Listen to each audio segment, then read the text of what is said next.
자, 이번 영상 주제는요, 우리가 지난번에 독특한 개운법에 관해서 했습니다. 자, 오늘도 그에 이어서 개운법에 관한 것입니다.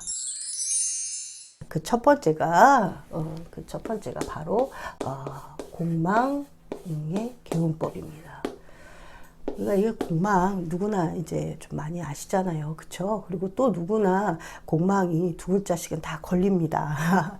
그래서 공망을 볼 때는 연지로 계산해서 보시고요. 그다음에 두 번째는 일지로 계산해서 보시면 됩니다. 근데 이 연지는 조상이 주는 바코드이기 때문에 나의 환경, 내가 태어나서 지금까지 살아가는 이 환경에서 내가 공망을 느끼는 거고요. 자, 두 번째 일지는 이거는 내가 바라보는 기운입니다. 이거는 일지는 결혼하면서부터 내가 만들어가는 환경이잖아요. 그러니까 내가 만들어가는 기운에서 느끼는 공망이 됩니다. 공망이 되게 되면 그 자체가 집착이 될 수 있어요. 왜냐하면 없기 때문에서 생기는 나의 에너지가 그쪽으로 자꾸 기운을 가는 성향이 있습니다. 그래서 이 개운법은 우리가 예를 들어볼게요.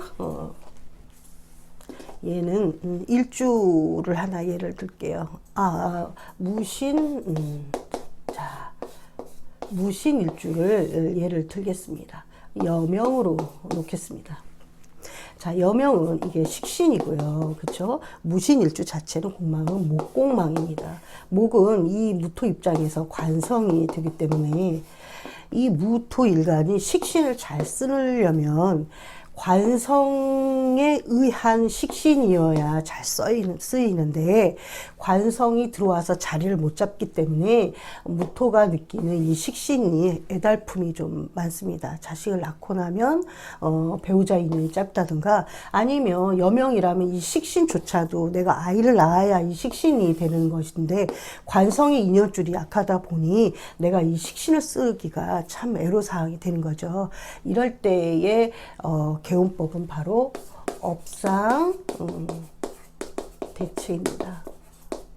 이 말은 누가 봐도 나이가 전문가 소리를 들을 수 있는 전문가, 기술자, 누가 봐도 나는 저 친구는 저 분야에서만큼은 누가 봐도 전문가야 라고 하는 요 식신적인 나의 연구성, 내가 잘하는 나의 재능, 능력이 뛰어나는 식신을 쓰고 있다면 관성에 대한 애달픔의 그런 공망의 기운은 약합니다. 그런데 내가 이 식신적인 것이 아니라 그냥 일반적인 막연한 식신 생재로만 간다면 이게 관성에 대한 애달픔이 생겨요. 조직에서 혹은 직장이라던가 아니면 배우자 인연이라던가 어떤 법, 질서 이런 나를 보호해 줄 수 있는 그 부분이 공망이 되기 때문에 항상 내가 그 부분만큼은 나한테 애로사항이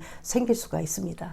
그러니까 식신의 전문가 기술자의 업상대체. 만약 이게 직장이 아니어도 내가 프리랜서라도 내가 누가 봐도 내 일의 전문가, 원숭이의 재주를 갖고 있는 전문가를 갖고 있다면 이 공망에 대한 애달픔은 삶에서 그렇게 그닥 느끼지 않는다고 볼 수가 있겠습니다.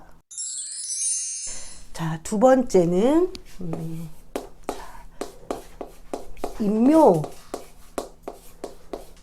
인묘지에 앉아 있는 글자입니다. 내 자리가 내가 앉아 있는 일주가 인묘, 예를 들면 정축 일주라던가 아니면 정화의 축월의 정화 이렇게 태어나셨다던가, 그쵸? 이렇게 있는 분들 다른 글자도 많은데 그냥 예를 든 거예요. 내가 인묘지거나 아니면 인묘지 안에 투간된 내 일간이 그렇게 쓰이신 분들, 그런 분들과 그 다음에 우리가 병사묘, 그 다음에 또 뭐가 있죠? 절태양. 요렇게 대운과 네, 세운에서 이렇게 흘러가는 분들, 특히 대운이겠죠. 대운에서 이렇게 흘러가거나 내 원국이 임묘지에 병사하며 절대양 이렇게 원국을 차지하고 있으신 분들의 개운법은 첫 번째가 바로 정신적 기운을 쓰는 것입니다. 그러니까 이 말은 이거가 우리가 종교, 그다음에 의사, 뭐 이렇게 한의사 이런 것처럼 활인업입니다. 활인업, 그리고 예술이죠. 활인업에서는 교육도 들어갑니다. 우리가 요즘 많잖아요. 사회복지사라든가, 그다음에 요양보호사, 그다음에 이런 예술 하신 분과 종교에 관련된 그런 직업성을 쓰신다던가 이렇게 쓰시는 분들, 그러니까 내가 아니라 남을 위해서 봉사하고 희생하는 직업성을 쓰시는 분들, 뭐 철학, 뭐 이런 거, 뭐 있죠? 사람 연구. 이 활인은 사람이 죽고 사는 거에 분야에서도 관계가 다 있습니다. 그래서 의사, 한의사, 뭐 많은 분들이 있죠. 이렇게 쓰시는 직업성이면 이 기운을 적극적으로 활용이 되어서 내가 활용이 되기 때문에 그거를 긍정적으로 끌어올리는 에너지가 됩니다. 임묘지의 병사묘 절태양은 그 기운이 쇠약하기 때문에 내가 끌어다가 생업에 쓰기가 굉장히 약한 글자가 되겠습니다. 그런데 이러한 직업성을 요렇게 그 약한 기운을 끌어다가 활용을 하게 되면은 누구 못지않게 긍정적이면서 내가 거기 안에 명분과 내 이름과 명예와 그쵸 재물과 그런 안정적인 것에 들어가지만 막연한 먹고 사는 생업, 우리가 생업에만 종사하게 된다면 이러한 불리한 점이 있습니다. 이럴 때는 완벽한 기술자, 이것도 공망처럼 전문직이어야 이 인묘에 대한 해로움이 약할 수 있는 겁니다. 내가 묘지 위에 앉았다는 건 언제든지 건강을 상실할 수 있는 그런 기운이 있다라는 어떤 이미 원국에서 소스를 주는 거예요. 그런데 내가 막연하게 나가서 손발 쓰고 무리하게 일을 많이 하시는 분들은 그 인묘의 글자이기 때문에 내가 언제든지 건강을 잃을 수가 있는 그런 해로움이 있습니다. 그러니까 내가 만약에 정축일주라던가 아니면 뭐 축월에 태어난 정화도 마찬가지죠. 사회에 나가서 이 축에 이러한 직업성을 가졌다면 이거를 누구 못지않게도 잘 쓰지만 만약에 그냥 밥만 먹고 살려고 하는 어떤 생업만 종사하게 된다면 이러한 불리한 점이 있다는 겁니다. 그런데 그거에서도 전문직이거나 전문 기술적으로 누구 못지않게 내 자리가 반드시 주어진다면 이것 또한 이 기운을 충분히 끌어다 쓸 수 있는 에너지이기 때문에 아주 긍정적이라고 할 수 있겠습니다. 네. 자, 이어서 세 번째는 무자와 다자입니다. 이 말은 다자는 우리가 없는 거와 같아지는 겁니다. 예를 들어 무제성이 있고 그다음에 두 번째는 제다신약이 있습니다. 이게 신약자가 붙는다는 게요. 제가 많으면 거의 없는 그 기운과 같은 거예요. 오히려 많아서 잘 못 쓰고 내가 설기가 너무 많이 되니까 결국은 신약해진다는 의미가 있습니다. 그래서 무자와 다자들의 약점도 또한 개운법이 반드시 필요한데요.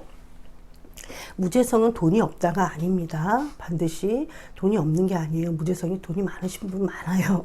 그런데 무재성의 단점이 있습니다. 돈을 벌어도 그 관리나 보유, 유지,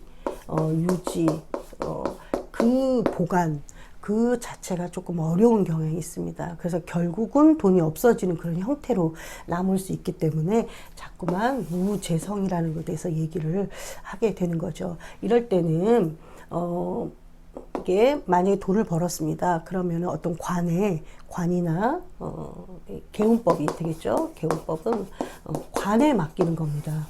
예를 들어 뭐 보험이라든가 그리고 뭐 아니면 은행권 이렇게 내가 보유하고 있는 것이 아니라 어디에 보호하고 있는 거죠. 그리고 내가 함부로 찾아 쓸 수 있는 것이 아니라 묶이는 형태를 가는 것이 좋고, 그리고 경제권이 배우자한테로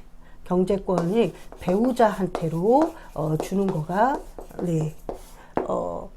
개운법이 되겠습니다. 뭐 요즘 젊은 친구들 그러잖아요. 결혼하게 되면 생활비랑 각각의 둘씩 내고 나머지 돈은 자기네들이 자기 돈을 관리하는 그런 형태가 많죠. 그런데 만약에 그때의 한 친구가 무죄로 가게 된다면 한 친구는 모을 수 있지만 한 친구는 결국은 자기가 그 관리가 안 돼서 돈이 그냥 바람처럼 흩어지는 경우가 많습니다. 그러니까 내가 조금만 그런 거를 나의 불리한 점은 이런 거구나 안다면 배우자한테로 경제권을 넘기고 그것을 묶는 방법을 가는 것이 바로 개운이 되겠습니다. 그리고 죄다 신약도 마찬가지인 게 죄가 많다라는 건 죄에 대한 집착이 갈 수가 있어요. 그래서 결국은 죄가 다 흩어지는 경우도 많습니다. 내가 죄를 집착하면 돈이 벌어질 것 같지만 그것이 아니라 내 온 정신이 다 거기에 가 있고 결국은 내가 나의 기운만 많이 빠지는 형태가 되기 때문에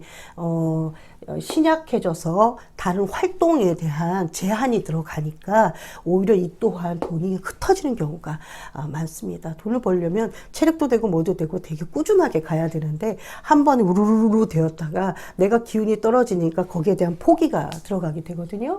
그러니까 이 또한 내가 죄가 많다 그러면은 상대한테 배우자한테 경제권을 넘기고 돈에 대한 집착을 그렇게 하겠죠.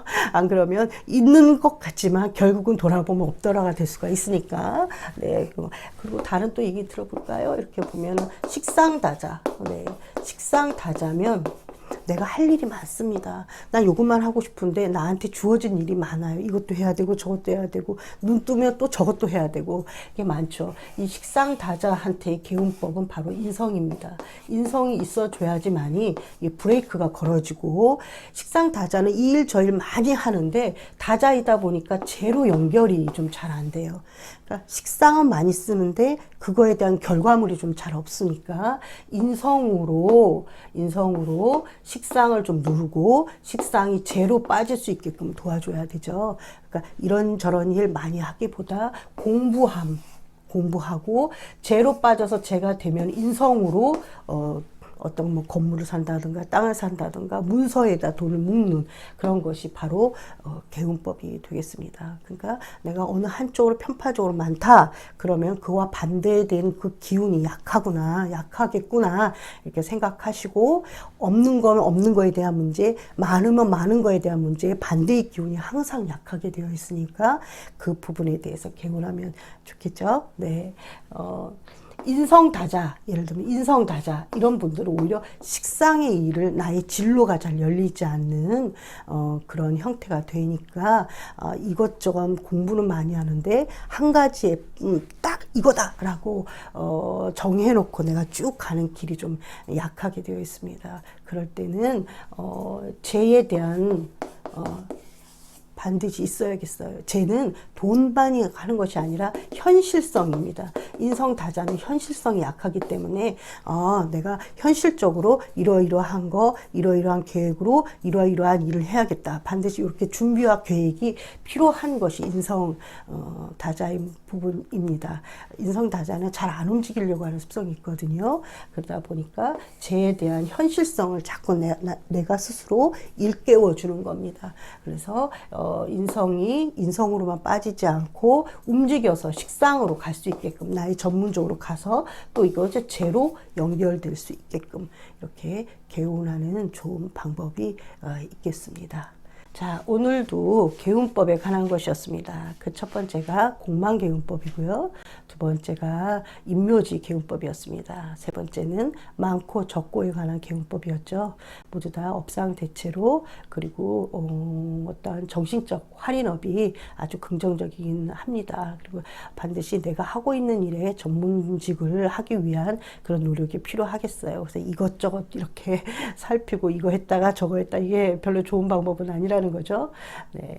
자, 이렇게 세 가지로 다뤄봤습니다. 자, 영상이 도움이 되셨다면 구독과 좋아요 잊지 말아주세요. 고맙습니다. 소아쌤이었습니다.